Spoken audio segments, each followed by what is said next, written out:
Olá, graça e paz, meu irmão e minha irmã. Estamos iniciando a leitura da Bíblia em 365 dias, uma dose de amor com a palavra de Deus. Hoje, no 202º dia, trago para leitura e comentários bíblicos os livros de 2 de Reis, capítulo 3, o livro do profeta Isaías, capítulo 54, e o livro do apóstolo Marcos, capítulo 13, dos versículos 14 a 37.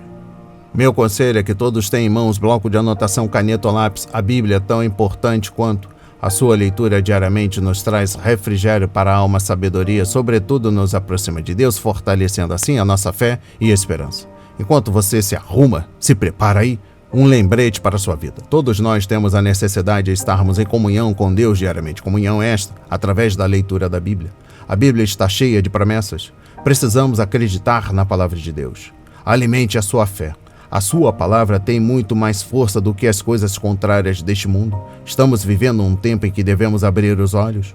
O inimigo da cruz não está aqui para roubar o seu carro, sua casa, seu apartamento, seu lar, relógio, sua roupa. Ele vem para roubar esta semente agora. A semente, a palavra de Deus, sua fé e os propósitos que Deus tem para a sua vida. Precisamos usar todos os recursos que Deus tem nos dado. Incentivar a leitura da Bíblia em nossos lares. A Bíblia Sagrada nos faz gerar a fé, nos faz ter o alimento, a cura e a restauração. E a compreensão da palavra vem através da revelação do Espírito Santo. Senhor, revele a compreensão de sua palavra. Senhor, me dê a compreensão de sua palavra no dia de hoje e sempre. Em nome de Jesus, amém e graças a Deus. Se desconecte de tudo e permita que a palavra, a semente do Senhor, adentre em vossos corações. Vamos para a leitura no livro 2 de Reis, capítulo 3. O reinado de Jorão sobre Israel. Jorão, filho de Acabe, começou a reinar sobre Israel em Samaria, no 18º ano do reinado de Josafá, rei de Judá, e reinou 12 anos. Fez o que era mal aos olhos do Senhor, porém não como o seu pai, nem como a sua mãe, porque tirou a coluna de Baal, que o seu pai havia feito. No entanto, aderiu aos pecados de Jeroboão, filho de Nebate, que havia levado Israel a pecar, e não se afastou deles. Eliseu prediz a vitória sobre Moabe. Mesa, rei dos Moabitas, era criador de gado e pagava o seu tributo ao rei de Israel com 100.000 cordeiros e a lã de 100.000 carneiros. Mas depois da morte de Acabe, o rei dos Moabitas se revoltou contra o rei de Israel. Por isso, naquele instante, Jorão saiu de Samaria e reuniu todo o exército de Israel. Mandou dizer a Josafá, rei de Judá: o rei de Moabe se revoltou contra mim. Você irá comigo à guerra contra Moabe? Josafá respondeu: irei. Sou como você é. O meu povo é como o seu povo, e os meus cavalos são como os seus cavalos. E Josafá perguntou: por que caminho iremos? Jorão respondeu: pelo caminho do deserto de Edom. Partiram o rei de Israel, o rei de Judá e o rei de Edom. Após 7 dias de marcha, não havia água para o exército e para os animais que os seguiam. Então o rei de Israel disse: o Senhor chamou estes 3 reis para os entregar nas mãos de Moabe. Josafá perguntou: não há aqui algum profeta do Senhor para que consultemos o Senhor por meio dele? Um dos servos do rei de Israel respondeu: aqui está Eliseu, filho de Safate, que era servo de Elias. Josafá disse: está com ele a palavra do Senhor. Então o rei de Israel, Josafá, e o rei de Edom foram falar com Eliseu. Mas Eliseu disse ao rei de Israel: que tenho eu a ver com você? Vá falar com os profetas de seu pai e os profetas de sua mãe. Porém o rei de Israel lhe disse: não, porque o Senhor Deus é quem chamou estes 3 reis para os entregar nas mãos de Moabe. Eliseu disse: tão certo como vive o Senhor dos exércitos, em cuja presença estou, se eu não respeitasse a presença de Josafá, rei de Judá, não daria atenção nem olharia para você. Agora me tragam um músico. Enquanto o músico tocava, o poder de Deus veio sobre Eliseu. Este disse: Assim diz o Senhor: façam neste vale covas e mais covas, porque assim diz o Senhor: vocês não sentirão vento, nem verão chuva, mas este vale se encherá de água, e vocês beberão, bem como o seu gado e os seus animais. Mas isto ainda é pouco aos olhos do Senhor. Ele também entregará Moabe nas suas mãos. Vocês conquistarão todas as cidades fortificadas e todas as cidades principais. Cortarão todas as árvores frutíferas, taparão todas as fontes de água e danificarão com pedras todos os campos de cultivo. E aconteceu que no dia seguinte, na hora do sacrifício da manhã, eis que água vinha descendo dos lados de Edom, e a terra se encheu de água. A derrota de Moabe. Quando todos os moabitas ouviram que os reis tinham vindo para lutar contra eles, convocaram todos os que estavam aptos para a guerra, desde o mais novo até o mais velho, e tomaram posição nas fronteiras. Os moabitas se levantaram de madrugada, e quando o sol raiou sobre as águas, viram que as águas diante deles estavam vermelhas como sangue, e disseram: isto é sangue. Certamente os reis se destruíram e se mataram um ao outro.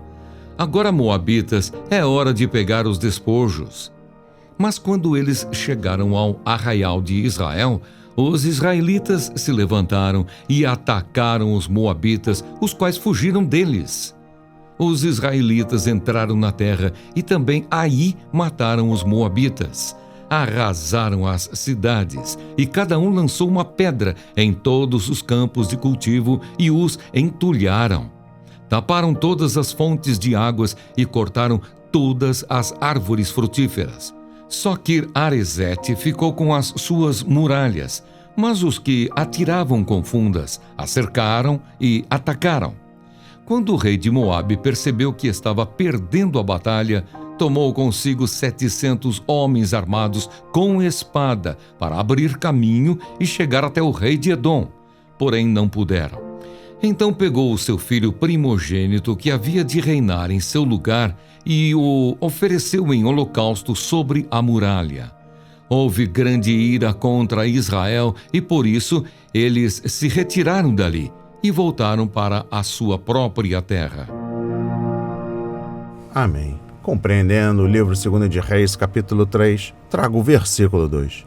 Sendo filho de Acabe, Jezabel, o novo rei não era nada temente a Deus, mas pelo menos removeu uma imagem dedicada a Baal, conforme livro 1 de Reis, capítulo 16, versículos 32 a 33.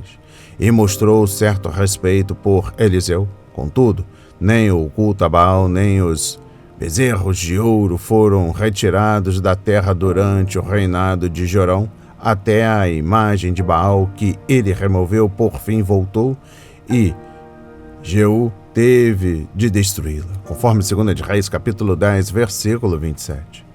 Exposição bíblica dos versículos 9 a 14. O respeito de Josafá pelo profeta do Senhor. Eliseu mostra a continuação da aliança generosa de Deus com Davi. O modo como Eliseu recebeu os reis foi um desafio à sua fidelidade, mas a pergunta de Jorão ainda tinha sabor de incredulidade.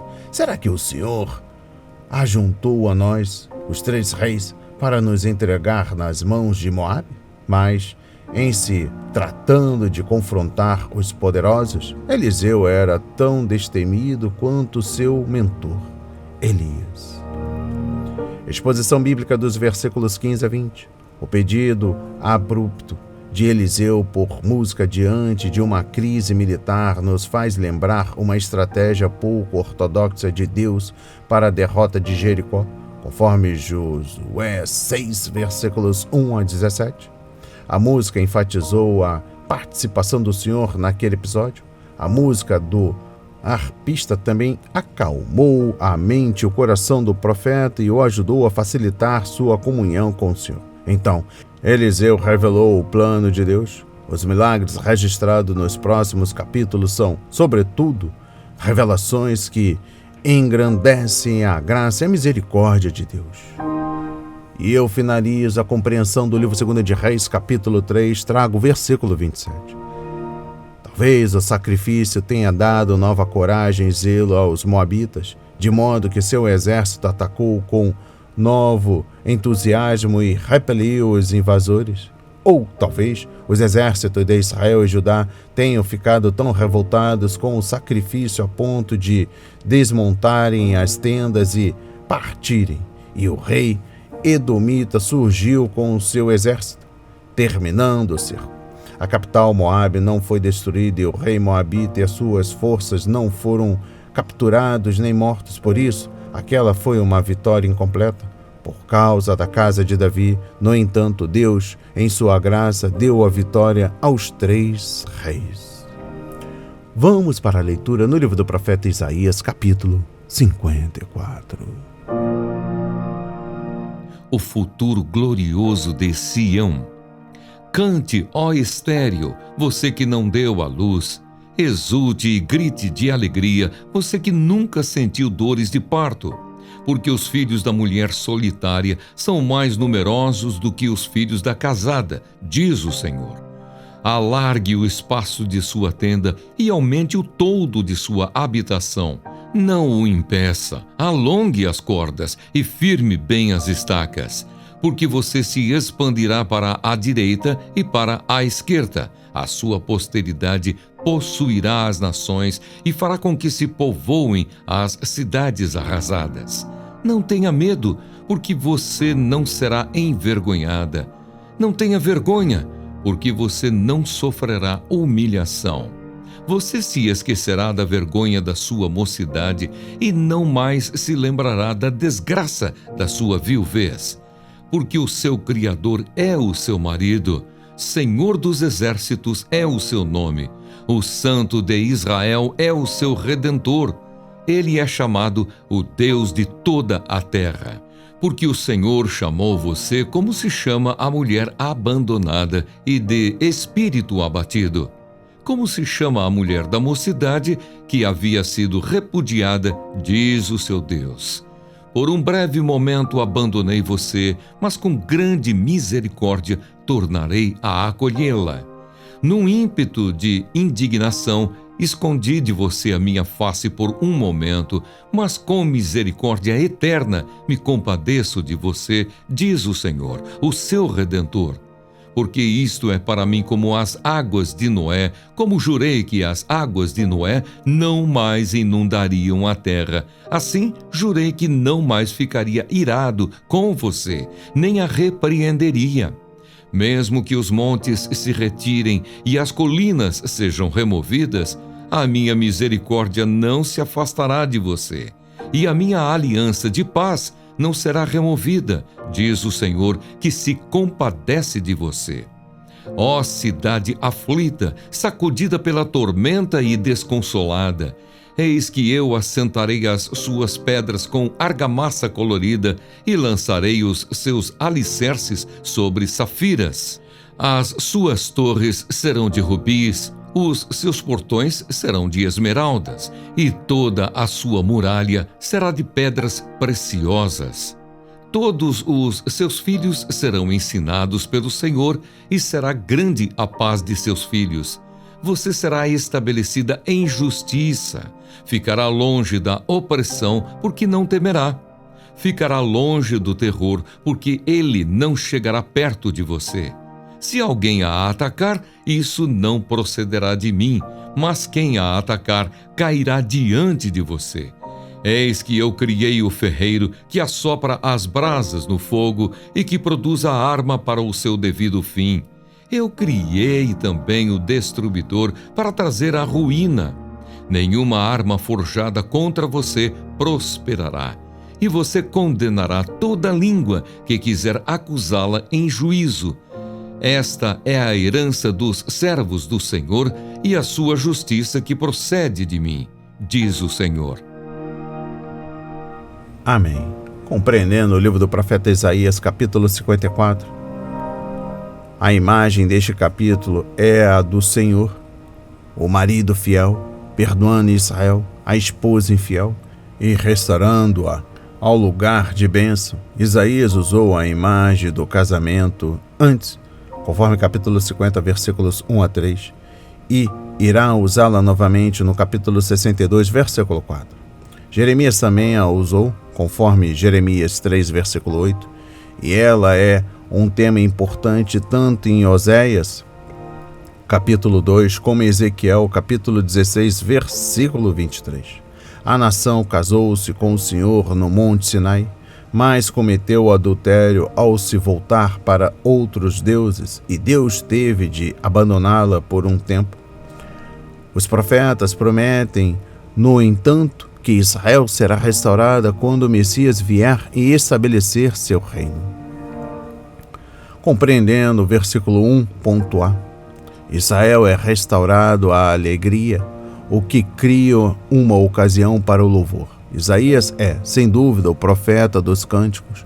Este livro menciona cânticos e o ato de cantar mais de 30 vezes. A ocasião imediata para essa alegria é a libertação da nação do cativeiro, mas o cumprimento final será quando o Redentor vier a Sião e a nação nascer de novo, conforme capítulo 59, versículo 20. Exposição bíblica dos versículos 1.b ao 3, versículo 3. A fertilidade também será restaurada quando o povo crescer e precisar de mais espaço. A nação havia diminuído por causa da invasão da Babilônia, mas Deus iria ajudá-la a se multiplicar novamente. No final desta era, apenas um remanescente fiel entrará no reino, mas o Senhor aumentará consideravelmente a nação. E eu encerro a compreensão do livro do profeta Isaías, capítulo 54, trago o versículo 11. Toda vez que nos rebelamos contra Deus e nos recusamos a ouvir seus avisos, Ele deve nos castigar, todavia o faz com amor, conforme Hebreus 12, versículos 1 a 11. Nosso Pai não pode permitir que seus filhos pequem e escapem impunes, mas o propósito de sua disciplina é levar-nos ao arrependimento e permitir que tenhamos um fruto de justiça e paz, conforme Hebreus 12, versículo 11. Vamos para a leitura no livro do apóstolo Marcos, capítulo 13, dos versículos 14 a 37. A grande tribulação. Quando, pois, vocês virem o abominável da desolação situado onde não deve estar, quem lê, entenda. Então os que estiverem na Judéia fujam para os montes. Quem estiver no terraço não desça, nem entre para tirar de casa alguma coisa. E quem estiver no campo não volte atrás para buscar a sua capa. Ai das que estiverem grávidas e das que a amamentarem naqueles dias. Orem para que isso não aconteça no inverno, porque aqueles dias serão de tamanha tribulação como nunca houve desde o princípio do mundo criado por Deus até agora, e nunca jamais haverá. Se o Senhor não tivesse abreviado aqueles dias, ninguém seria salvo. Mas por causa dos eleitos que Ele escolheu, Deus abreviou tais dias. Então, se alguém disser a vocês: olhem, aqui está o Cristo, ou olhem, ali está Ele, não acreditem, porque surgirão falsos cristos e falsos profetas, operando sinais e prodígios, para enganar, se possível, os próprios eleitos. Estejam de sobreaviso, tudo isso tenho predito a vocês. A vinda do Filho do Homem. Mas naqueles dias, após a referida tribulação, o sol escurecerá, a lua não dará a sua claridade, as estrelas cairão do firmamento e os poderes dos céus serão abalados. Então verão o Filho do Homem vindo nas nuvens com grande poder e glória. E então ele enviará os anjos e reunirá os seus escolhidos dos quatro ventos, da extremidade da terra até a extremidade do céu. A parábola da figueira. Aprendam, pois, a parábola da figueira. Quando já os seus ramos se renovam e as folhas brotam, vocês sabem que o verão está próximo.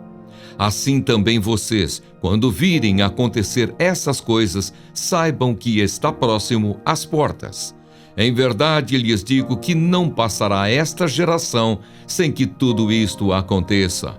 Passará o céu e a terra, porém as minhas palavras não passarão. Exortação à vigilância. Mas a respeito daquele dia ou da hora ninguém sabe, nem os anjos no céu, nem o Filho, senão o Pai. Estejam de sobreaviso e vigiem, porque vocês não sabem quando será o tempo. É como um homem que, ausentando-se do país, deixa a sua casa, dá autoridade aos seus servos, a cada um a sua obrigação, e ao porteiro ordena que vigie. Portanto, vigiem, porque vocês não sabem quando virá o dono da casa, se à tarde, se à meia-noite, se ao cantar do galo, se pela manhã, para que, vindo ele inesperadamente, não encontre vocês dormindo. O que, porém, digo a vocês, digo a todos: vigiem. Amém. Compreendendo o livro do apóstolo Marcos, capítulo 13, dos versículos 14 a 37, exposição bíblica dos versículos 28 a 31. Jesus não queria que seus discípulos se envolvessem tanto com as profecias sobre o futuro a ponto de negligenciarem as responsabilidades do presente. Por esse motivo, ele encerrou o sermão no Monte das Oliveiras com as duas parábolas.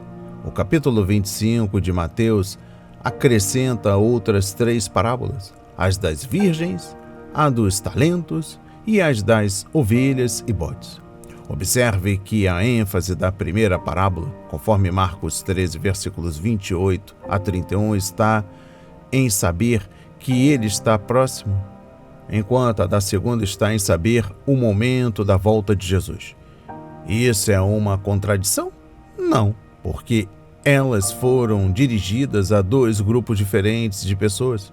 A primeira para os santos da tribulação e a segunda para todos os cristãos de todas as épocas. Compreendendo o versículo 33, vigiar significa ficar na melhor posição possível, permanecer alerta. E por que devemos vigiar? Porque ninguém sabe quando Jesus Cristo voltará. Quando estava na terra, em sua humilhação, Jesus não sabia o dia nem a hora em que viria novamente. Nem mesmo os anjos o sabem. O mundo não salvo zomba de nós porque continuamos apegados a esta bendita esperança, mas ele voltará como prometeu, conforme 2 de Pedro, capítulo 3. Compete a nós sermos fiéis e estarmos ocupados, não especulando ou debatendo com a inquietação sobre os detalhes ocultos da profecia. Compreendendo o versículo 35, vigilância não tem nada a ver com ir para o céu, é puramente uma questão de agradar a Deus, ouvir sua amorosa recomendação e receber sua recompensa, conforme Mateus 25, versículos 14 e 30. Esta passagem não sugere que, na volta de Jesus, ele levará apenas os vigilantes para o céu, deixando os outros para trás para sofrerem na tribulação. Sua família é uma só e ele agora está preparando o lugar para todos, até para os menos dignos, conforme João 14, versículos 1 a 6. Vamos para o céu por causa de sua graça, não por causa de nossa fidelidade ou das boas obras que fizemos. Referência a Efésios 2, versículos 8 a 10.